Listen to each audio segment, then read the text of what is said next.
Lucas was born into a poor family in a small town where life was never easy. Their house was old, with cracked walls and a roof that leaked every time it rained.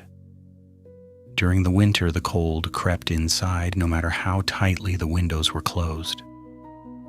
They didn't have much.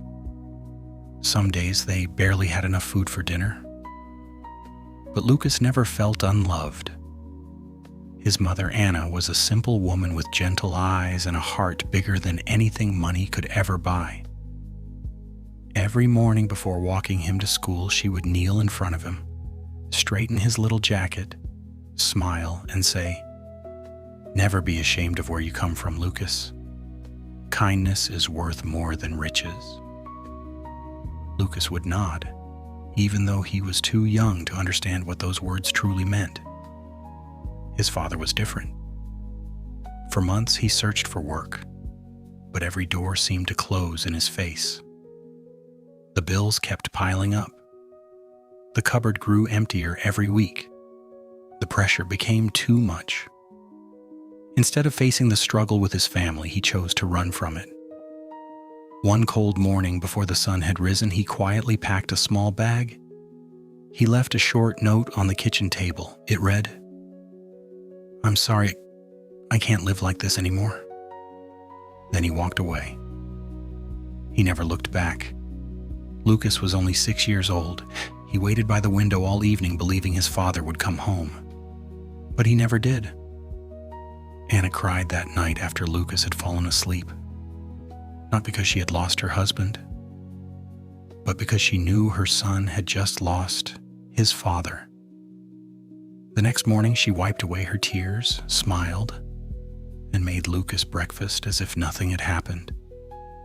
From that day on, she became both mother and father. She cleaned houses during the day. She washed dishes in a small restaurant at night. When everyone else was sleeping, she sat by the kitchen table sewing clothes for neighbors to earn a few extra dollars. Sometimes she worked 16 hours a day, yet somehow she still found the energy to read Lucas a bedtime story every night, no matter how tired she was. Years passed. Lucas noticed things children usually don't. He noticed that his mother always said she wasn't hungry, so he could eat the last piece of bread. He noticed the holes in her shoes that she tried to hide. He noticed how she smiled at him, even on the days when her eyes were full of exhaustion. One afternoon after school, Lucas quietly asked, "Mom, are we poor?" Anna looked at him, smiled softly, and held his hand. "We may not have much money, but we have each other. And as long as we have love, we'll always have something worth fighting for." Lucas hugged her tightly. From that day on, he decided he wanted to help. He started delivering newspapers before school. After classes, he carried groceries for elderly neighbors. He washed bicycles. He collected empty bottles to recycle. Every coin he earned went into a small metal box hidden under his bed. He never spent a single dollar. His dream was simple. One day, he wanted to buy his mother the warm winter coat she always admired in the shop window, the one she would stop and look at for just a few seconds before quietly walking away. Then, everything changed. One rainy afternoon, Anna suddenly collapsed while cleaning a house. Her employer immediately called an ambulance. Lucas rushed to the hospital as fast as his little legs could carry him. He found his mother lying in a hospital bed, trying to smile despite the pain. The doctor gently placed a hand on Lucas's shoulder. "Your mother is very sick.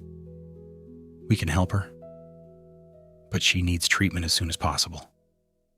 Lucas looked at the doctor with frightened eyes. "Will she be okay?" The doctor hesitated. "If we start treatment soon, she has a chance." That night, Lucas couldn't sleep. He sat beside his mother's bed, holding her hand while she rested. As she opened her eyes, she whispered, "Don't worry about me. He forced a smile. "I'll take care of everything, Mom." She gently stroked his hair. "You're still just a little boy." Lucas squeezed her hand. "No, from today, I'll be whatever I need to be." The next morning, before the sun rose, Lucas left the hospital with one thought in his mind. He had no money, no family to ask for help, no one to turn to. But he had made a promise, and no matter what it took, he was going to save his mother. To be continued.